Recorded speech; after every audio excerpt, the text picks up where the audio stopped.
അതിശക്തമായ സർഗാത്മകത കൊണ്ട് എന്നെ എപ്പോഴും അതിശയിപ്പിച്ചിട്ടുള്ള എഴുത്തുകാരനാണ് ശ്രീ NS മാധവൻ. കൊച്ചിയിലാണ് NS മാധവൻ താമസിക്കുന്നത്. പുസ്തക പ്രകാശനം നടക്കുന്നതും കൊച്ചിയിലാണ്. അതുകൊണ്ട് NS മാധവൻ എന്നതല്ല ആ തെരഞ്ഞെടുപ്പ്. NS മാധവനെ പോലെ ഏറ്റവും എന്നെ സ്വാധീനിച്ചിട്ടുള്ള ഒരു എഴുത്തുകാരൻ തന്നെയാവണം ഈ പുസ്തകം പ്രകാശനം ചെയ്യേണ്ടത് എന്ന നിർബന്ധ ബുദ്ധി എനിക്കുണ്ടായിരുന്നു. അദ്ദേഹം അതിന് തയ്യാറായില്ല എങ്കിൽ മറ്റൊരാൾ. അങ്ങനെയാണ് അദ്ദേഹം ഇവിടെ എത്തി ഏറ്റവും വാത്സല്യത്തോടെ ഈ പ്രകാശന ചടങ്ങിന്റെ ആദ്യ പ്രഭാഷണം നടത്തി എന്നത് എൻ്റെ ജീവിതത്തിലെ വളരെ പ്രധാനപ്പെട്ട ഒരു കാര്യമാണ്. അതുപോലെ തന്നെയാണ് ശ്രീ സുനിൽ പി ഇളയിടം. ധൈഷണികമായിരിക്കുമ്പോഴും വളരെ ചാരുതയോടെ നമ്മളോട് നിരന്തരം പ്രഭാഷണങ്ങളിലൂടെ സംവദിച്ചുകൊണ്ടിരിക്കുന്ന സുനിൽ പി ഇളയിടത്തെ സംബന്ധിച്ച് എനിക്കതൊരു പ്രഭാഷണ കലയുടെ ഒരു വക്താവ് എന്ന നിലയ്ക്കേ അല്ല ഞാൻ അദ്ദേഹത്തിന്റെ പ്രഭാഷണങ്ങൾ കേൾക്കുന്നത്. അത് വളരെ സക്രിയവും സർഗാത്മകവും സാമൂഹ്യ പ്രതിബദ്ധവുമായ ഒരു പ്രവർത്തനമായിട്ടാണ് ഞാൻ മനസ്സിലാക്കുന്നത്. അദ്ദേഹത്തിന്റെ എഴുത്തും അങ്ങനെ തന്നെയാണ്. അപ്പം അങ്ങനെ സുനിൽ പി ഇളയിടം, NS മാധവൻ ഇവരൊരുമിച്ച് വരുന്ന ഒരു വേദി എന്നെ സംബന്ധിച്ചിടത്തോളം വളരെ സുപ്രധാനമാണ്. ആ രണ്ടുപേരോടും എനിക്കുള്ള സ്നേഹം ആദ്യം തന്നെ ഞാൻ രേഖപ്പെടുത്തുകയാണ്. പി രാജീവ് മാധ്യമപ്രവർത്തകരാണ്. ഞങ്ങൾ ഒരേ മേഖലയിൽ പ്രവർത്തിക്കുന്നവരാണ്, പ്രവർത്തിച്ചു കൊണ്ടിരുന്നവരാണ്. അതിനുമപ്പുറം നല്ല വായനക്കാരനാണ്, എഴുത്തുകാരനാണ്. പല രാഷ്ട്രീയ ചർച്ചകളും സ്വകാര്യമായി നടത്തുന്നവരുമാണ് ഞങ്ങൾ. ആ അർത്ഥത്തിൽ എന്റെയൊക്കെ മാധ്യമ പ്രവർത്തനത്തിന് വലിയ രീതിയിലുള്ള പിന്തുണ നൽകുന്ന വ്യക്തി കൂടിയാണ് രാജീവ്. അദ്ദേഹത്തിന്റെ സാന്നിധ്യവും എന്നെ സംബന്ധിച്ചിടത്തോളം വളരെ പ്രധാനമാണ്.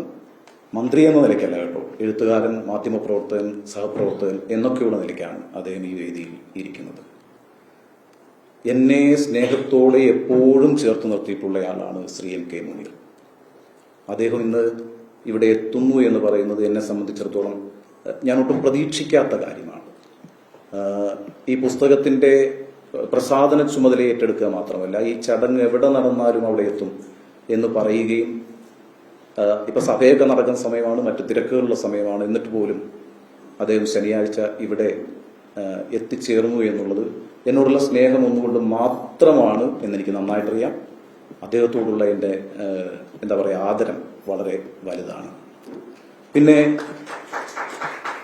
ഞാൻ എൻ്റെ ഒരു സാഹിത്യ വായനയൊക്കെ ആരംഭിക്കുന്ന കാലത്ത് പരിചയപ്പെട്ടയാളാണ് NE സുധീർ. അദ്ദേഹം തിരുവനന്തപുരത്ത് മോഡേൺ ബുക്സ് എന്ന് പറഞ്ഞൊരു ബുക്ക് ഷോപ്പ് നടത്തിയിരുന്ന ആളാണ്. ആ പുസ്തകശാലയിൽ നിന്നാണ് ഞാൻ ഈ പറയുന്ന ലോക സാഹിത്യത്തിലേക്കുള്ള എൻ്റെ യാത്ര ആരംഭിക്കുന്നത്. ആ പുസ്തകശാലയിലൂടെയാണ്.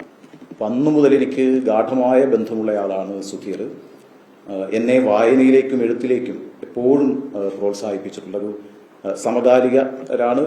പ്രായമൊക്കെ ഒരേപോലെയാണ് എങ്കിലും ഒരു ജ്യേഷ്ഠ സഹോദരന്റെ സ്ഥാനത്താണ് ഞാനെപ്പോഴും സുധീറിനെ കാണുന്നത്. അത്ര വലിയ പിന്തുണയാണ് അദ്ദേഹം എനിക്ക് നൽകിയിട്ടുള്ളത്. അദ്ദേഹം ഇപ്പം നടത്തിയ പ്രഭാഷണത്തിൽ തന്നെ എന്നോടുള്ള സ്നേഹമാണ് മുന്നിൽ നിൽക്കുന്നത്.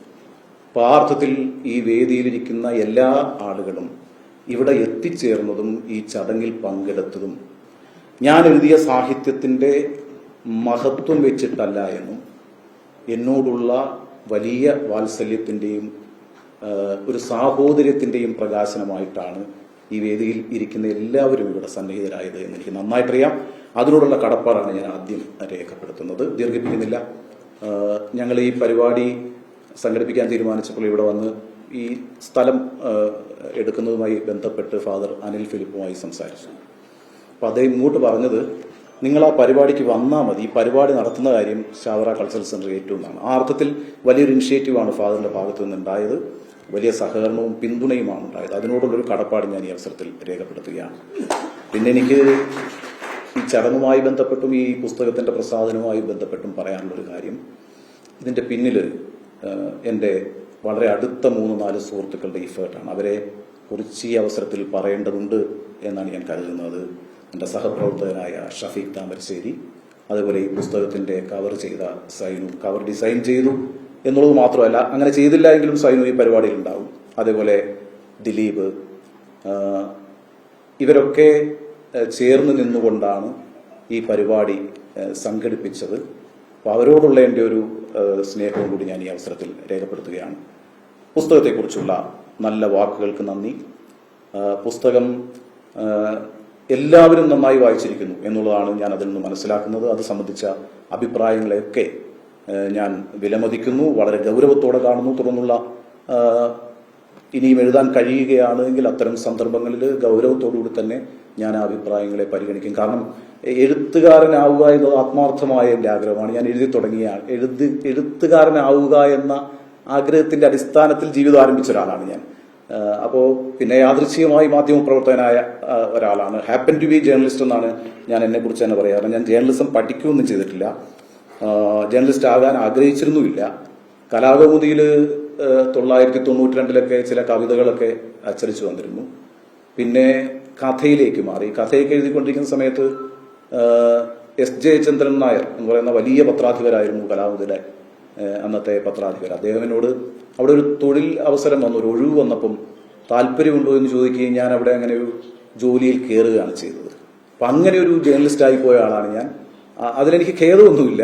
പിന്നെ ഞാൻ അത് കഴിഞ്ഞിട്ട് 96 ഏഷ്യാനെറ്റ് ആരംഭിച്ചപ്പോൾ ഏഷ്യാനെറ്റ് ന്യൂസിന്റെ ഭാഗമായി പ്രമോദിനോടൊക്കെ ഒപ്പം ഒരുമിച്ച് പിന്നെ ദൃശ്യമാധ്യമ രംഗത്തേക്ക് വരുന്നു.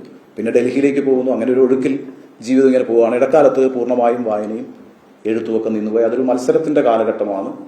മാധ്യമങ്ങൾക്കിടയിൽ വലിയ മത്സരം നിന്നിരുന്ന ഒരു കാലഘട്ടമാണ്. ഇപ്പോഴും ആ മത്സരമുണ്ട്. അപ്പോൾ ആ സമയത്തൊക്കെ വായിക്കാനും എഴുതാനും ഒന്നും ശ്രമിച്ചിട്ടില്ല. പിന്നെ ഈ അടുത്ത കാലത്താണ്, ഒരു 2-3 വർഷമൊക്കെ ആയിട്ടാണ് വീണ്ടും സജീവമായി എഴുത്തിലേക്ക് വരുന്നത്. ഇടയ്ക്കൊക്കെ വായിക്കുമായിരുന്നു. ഞാൻ മുന്നോട്ടുള്ള എൻ്റെ ജീവിതത്തെ കാണുന്നത് ഒരു തുടർന്നിങ്ങനെ ആയുഷ്കാലം മാധ്യമപ്രവർത്തനം നടത്തുന്ന ഒരാളായിട്ടല്ല. എഴുത്തിൻ്റെയൊക്കെ കാലത്തും വായനയുടെ ലോകത്തും എഴുത്തിൻ്റെ ലോകത്തുമൊക്കെ വളരെ ഗൗരവത്തോടുകൂടി ഉണ്ടാവണം എന്നാണ് എൻ്റെ ആഗ്രഹം. അതിന് സാധിക്കുമെന്ന പ്രതീക്ഷയാണ് എനിക്കുള്ളത്. നിങ്ങളുടെയൊക്കെ ഈ പിന്തുണ എന്നെ സംബന്ധിച്ചിടത്തോളം അക്കാര്യത്തിലൊരു വലിയ മുതൽക്കൂട്ടാണ്. ഈ പുസ്തകത്തിന്റെ ചിത്രം വരച്ചിരിക്കുന്നത് ദേവപ്രകാശാണ്. ദേവപ്രകാശിനെ കൊണ്ട് ഈ ചിത്രം വരച്ച് കിട്ടാനൊക്കെ ഞാൻ വളരെ ബുദ്ധിമുട്ടി. സൈനുവിനെ കൊണ്ട് കവർ ചെയ്ത് കിട്ടാൻ വളരെ ബുദ്ധിമുട്ടി. എങ്കിലും ആ ഒരു ടീമാണ് പറയുന്ന ഷഫീഖും സൈനുവും ദിലീപും ദേവപ്രകാശും ഒക്കെ ഒരുമിച്ച് നിന്നാണ് ഇത് നടപ്പാക്കിയത്. അവരോടുള്ള സ്നേഹം കൂടി അറിയിക്കുന്നു. ഈ വേദിയിൽ നിന്ന് വന്ന് ഈ സമയത്ത് എന്നെ അനുഗ്രഹിച്ച നിങ്ങളോട് എല്ലാവരോടുമുള്ള സ്നേഹവും ഈ അവസരത്തിൽ ഞാൻ അറിയിക്കുകയാണ്. നന്ദി. Thank you.